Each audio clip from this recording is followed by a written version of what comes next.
Everything is all right now. I'll call you soon. All right, tomorrow. Who was that? Oh, nothing special.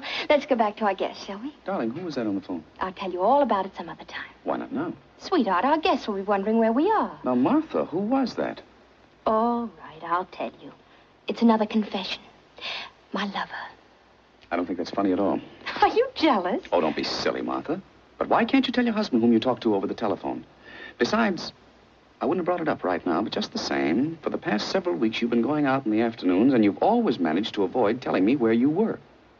You are jealous. Henry, at last, after 25 years. Thank you, darling. Martha, whom did you talk to? Darling, don't be a baby. What dashing young cavalier would be pursuing me? Plenty. You're still very attractive, and you know it. Henry, I don't think you realize how sweet you're being at this moment. No husband could have said anything lovelier to his wife on their 25th anniversary. Imagine if 25 years ago I hadn't sneezed. I wouldn't be the happiest woman in the world right now. Are you? Yes, Henry.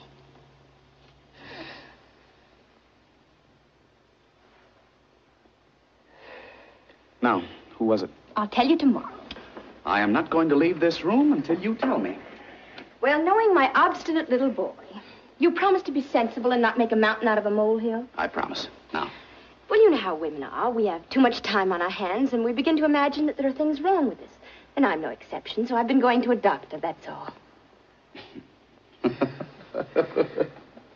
Darling, I feel like a fool. Now, I have a confession I must make to you. I really was jealous. Martha, what did you go to the doctor for? What's wrong? Nothing, really. Well, so that's why you came in this room. You weren't feeling well. Darling, is it serious? I tell you, it's nothing at all. Just a little dizzy spell. Darling? Now, you promise to be sensible. Come on, let's dance.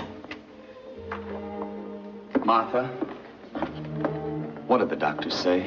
Listen, dear, if I take 5 drops 3 times a day, and if you don't worry about me too much, we'll both live to celebrate our golden anniversary. Now, come on, let's dance.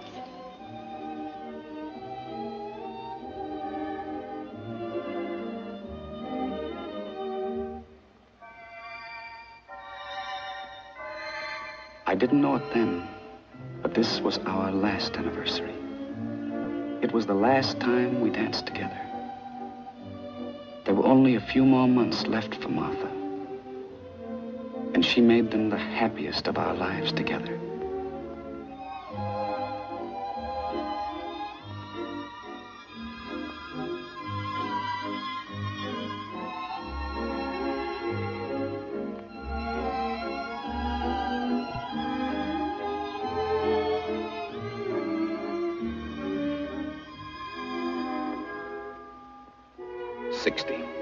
Yes, I was 60.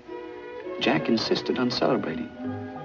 And here are my relatives who came to make this birthday an occasion of riotous gaiety. Cousin William, 73. Aunt Minnie, who admitted to 81. The total age of this scintillating assemblage was over 1,400 years. I believe Jack gave this party on purpose to remind me that I was contributing 60 years to that 1,400.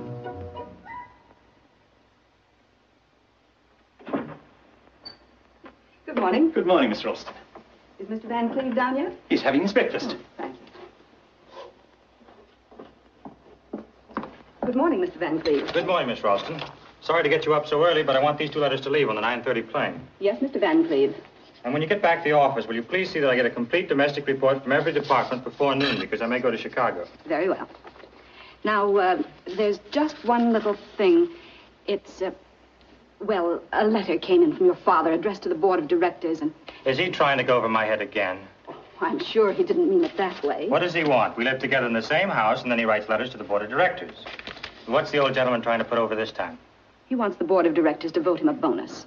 A bonus? He talked to me yesterday, confidentially. In case that bonus doesn't go through, he wanted me to persuade you to give him at least an advance on his monthly check. He shouldn't go to you, Miss Ralston. Oh, but... Well, I'm going to give him a lesson.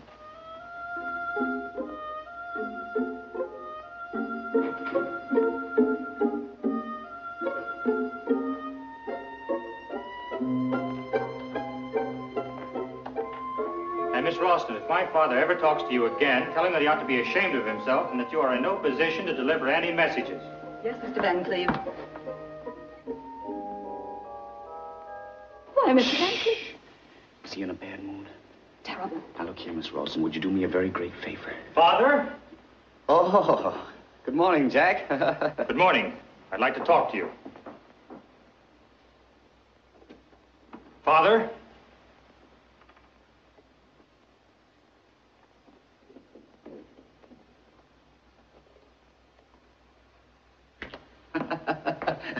I heard a very funny story. You'll love it. It'll start your day off with a laugh.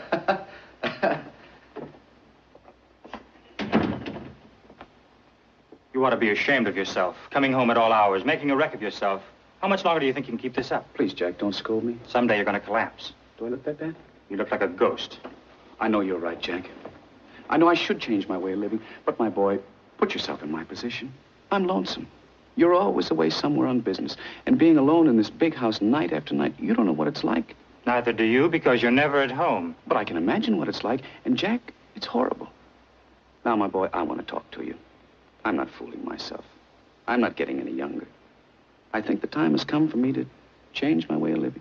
You know, Jack, when a man gets to be 60, the blood doesn't flow as fast anymore. Instead of a wild mountain stream, it becomes a quiet little brook. The other day, when I was sitting here all alone, you know what I felt like doing? What? I felt like I wanted to sit in a nice, comfortable chair and read and read and read. Well, why didn't you? You know, the library's full of books, and I'm sure you haven't read one of them. Jack, the eyes can't take it anymore. Why don't you go to an oculist? Yes, that might do, yes, that might do.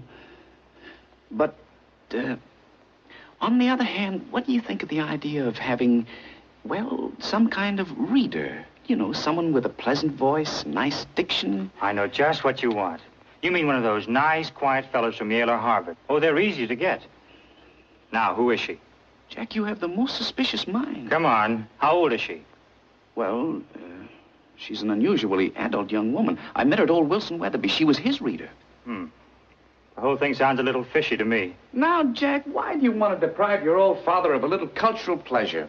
I can think of nothing more dignified and homelike than sitting in front of a fireplace and having someone read a fine book to me. Something worthwhile. Something...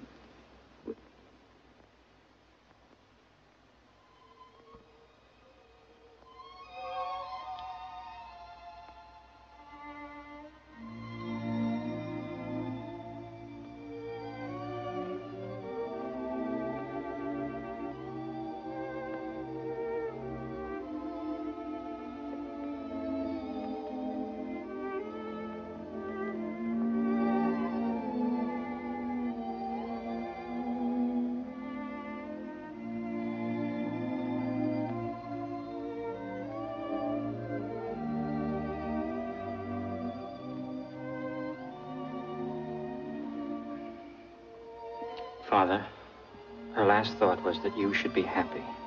And I promised her I'd see to it. So if you want this young lady to read to you, go ahead with my blessing. No, I couldn't do it. When a man gets to be 60, his life... Isn't over, Father. Doesn't have to be over. If a man is lonely and he feels that he needs, well... You mean the feminine touch? That's natural. But I think he should find someone closer to his own age. Maybe. Not a girl of, 24. Well, that is a little out of proportion. I'm afraid so. But if, on the other hand, he should meet a cultured woman of... Right. Someone with real dignity. A woman of about 50 or 51. Or 52 or 53 or even 55. That's more like it. Yeah. Jack, my future looks pretty depressing. Mr. Van Cleve, you're wanted on the telephone, sir. Hello. What? Oh, just a moment.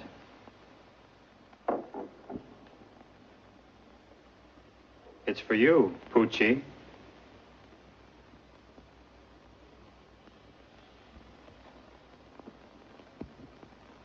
As a man grows older, his medicine cabinet grows bigger. This is me at 70.